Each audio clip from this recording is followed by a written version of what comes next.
I guarantee you'll learn at least one thing from this video that'll make you a smarter sports bettor. I'm Dante, I run Dante's Data, where we find the most consistent players and teams across all sports so you don't have to guess. Today I'm going to break down how line movement actually works and why you usually want to grab overs earlier and you can get better numbers on unders later just based on how the market moves. In order to do this, we need to understand three different things. We're going to start with number one, what line movement is. So a line just equals the number that the sports books set the line at. So this could be in the NBA points, the NFL, this could be yards. So the line is just the number. And then you're going to have odds. And odds are just another name for the price. That's when you see minus 110, see minus 120. Now, as money comes into the market on certain bets, the odds move first. Then after the odds move, line moves second. So let's say the line opens at over 21.5 points. We'll say the price on this is minus 110. So let's say heavy money comes in on the over. What that's actually going to do when that heavy money comes in, it's going to change the price. So the price might go from minus 110 to minus 130. So let's say even more money comes in on the line. Let's say it's a good line. Books maybe set it a little soft, set it a little low. More money comes in. Then we might end up getting a new line. So then instead of 21.5, our lines then might move to up to 22.5 points.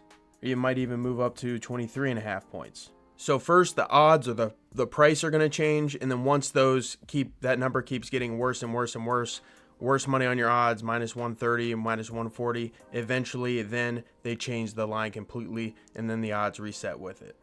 So number two, why overs move up? So first off, the public generally tends to have a soft spot in their heart. We'll give them a little heart. The public, see if we could do this heart. All right, the public loves the overs.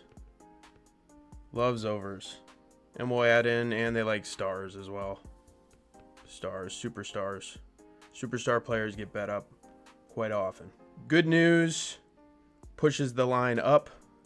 Generally worse, it seems, than bad news. It seems like any type of good news, people just think this player is just going to go off any news, it seems like, or at least affect the line in the way it moves. So the best over prices, if you're playing overs, are early on, because generally the public's going to jump on it. Any mispriced lines where Vegas might have set it too low, people are going to jump in, and those lines are going to move. So it's generally best to take advantage and move those over, or take those over bets early. So let me give you an example. Let's say a fair line for a bet, and what the sharps or sharp sports bettor thinks a fair line for this bet would equal 23.5 points. So let's say a book opens at 21.5 points on this line, which most sharps thought it should have been set at 23.5. Well, when that happens, sharp sports bettors will come in, bet money, and the sharps are going to come in and take this 21.5 points after their money comes in, and they're going to drive it up. It's going to go to 22.5 points, and then it's going to go to 23.5 points. If money keeps coming in, they'll raise the line. So that's why it's best to jump in early, right when the lines drop, and snag your overs early. That's why inside Dante's Data, I get everything out early to our VIPs early in the morning. That way they can take a look at everything before, way before the game start, hours and hours and hours before, shortly after the lines drop. That way they can take advantage of all of this and get those lines early. So what goes up must come down. Why do unders get better late? So hype and streaks, they push that line higher. They push that line up. Books will raise the line, faster than they'll lower it. They know people are going to bet overs generally more than unders, so they'll raise pretty quickly. So because of that, sometimes it's actually better to wait on unders, because those prices or those lines often get driven up, especially if you're betting on a star player. So let's say a fair line on a player is 21.5 points. Books open, and they open at 21.5 points.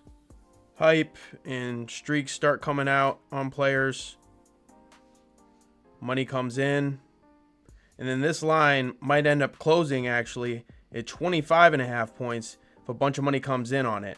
So now you go from a 21.5 point line. Now that might have been attractive at first, but now it might actually make more sense to go and bet an under on 25.5 points because that line was driven up. And often these types of bets appear later after all that money has come in on overs. Okay, so if you're going to be betting timing, the market is important to at least understand, or at least understand how odds shift, lines shift. So you want to have your edge first, your number versus their number. You want to have an idea of what's a fair number on the player, and that's what we do inside Dante's data. So we kind of do that for you inside. But if you don't have that, you kind of have to have an idea of your number in order to do this, and then know that overs are usually going to be better to grab early because people love the overs, public loves the overs, and the lines get driven up, and unders generally are best to be taken later after all the money comes in and prices get driven up.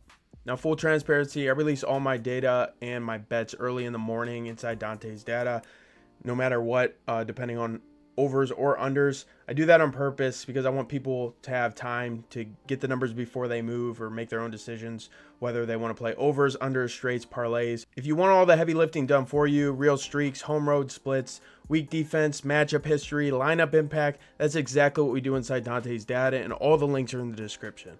And if you like this breakdown on line movement and timing, the next video you should watch is my 5-pillar system for finding plus EV player props. That one shows you how I actually find edges before I even care about when I actually bet them.